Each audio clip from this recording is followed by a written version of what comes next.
جب بھی حضور کا نام آتا ہے تو ہم سنی اہل سنت و جماعت ہم حضور کے نام کو چومتے ہیں، انگوٹھے آنکھوں پر لگاتے ہیں۔ لوگ پوچھتے ہیں کہ اس کی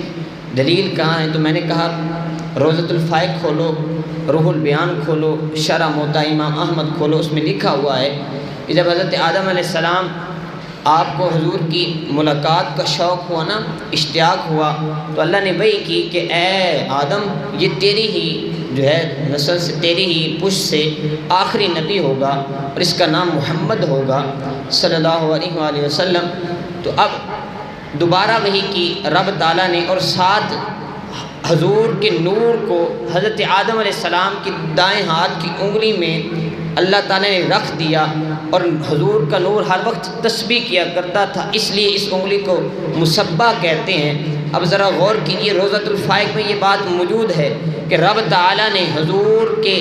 جمال جہاں آرا کے جو ہے حضور کے جمال جہاں آرا کو حضرت آدم کے دونوں انگوٹھوں میں اس طرح رکھا جس طرح شیشے میں کوئی چیز صاف دکھائی دیتی ہے، اور جب حضرت آدم علیہ السلام حضور کے جمال کو دیکھتے تو انگوٹھوں کو چوم پر آنکھوں پہ لگا لیتے تھے، انگوٹھوں کو چوم کر آنکھوں پر لگا لیتے تھے۔ اور دوسری بھی دلیل سن لیجئے کہ حضرت ابوبکر صدیق رضی اللہ تعالی عنہ، سارے کہیں رضی اللہ تعالی عنہ، آپ جو ہیں ایک دن اذان، حضرت بلال اذان دے رہے ہیں، حضور آئے ستون کے ساتھ تیر لگا کر بیٹھ گئے۔ جب حضرت بلال نے اذان دی اور کہا اشہد ان محمد رسول اللہ، تو حضرت ابوبکر صدیق نے حضور کا نام چوم کر اس طرح آپ نے جو ہے یہ ناخن انگوٹھے کے آنکھوں پر لگا لیے۔ جب اذان سے حضرت بلال فارغ ہوئے تو حضور نے پوچھا اے ابوبکر، یہ تو نے کیا عمل کیا ہے؟ تو آپ نے کہا کہ حضور قرۃ عینی بک یا رسول اللہ، کہ حضور میرا تو قرار ہی آپ کا نام و کلام ہے۔ تو حضور نے پھر فرمایا کہ اے ابوبکر، جو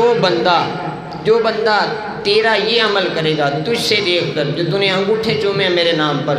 جو بندہ بھی یہ عمل کرے گا تو اس کے اگلے پچھلے جو اس نے گناہ بھول کے کیے یا جان بوجھ کے کیے ہیں، اللہ تعالیٰ اس کے تمام کے تمام گناہ معاف فرما دے گا۔ تو یہ دلیل مل گئی ہے کہ حضرت آدم علیہ السلام کی سنت بھی ہے اور حضرت ابوبکر صدیق کی بھی سنت ہے انگوٹھے چومنا۔ لوگ کہتے رہیں کہ یہ بدعت ہے، یہ فلاں ہے، یہ فلاں ہے، ہم نے ان کی بات نہیں سننی، ہم نے تو محبوبوں کی اداؤں کو دیکھنا ہے۔ اللہ سے دعا ہے کہ اللہ تعالی ہم سب کو بڑھ چڑھ کے حضور سے محبت کرنے کی توفیق عطا فرمائے۔ وما علینا الا البلاغ المبین۔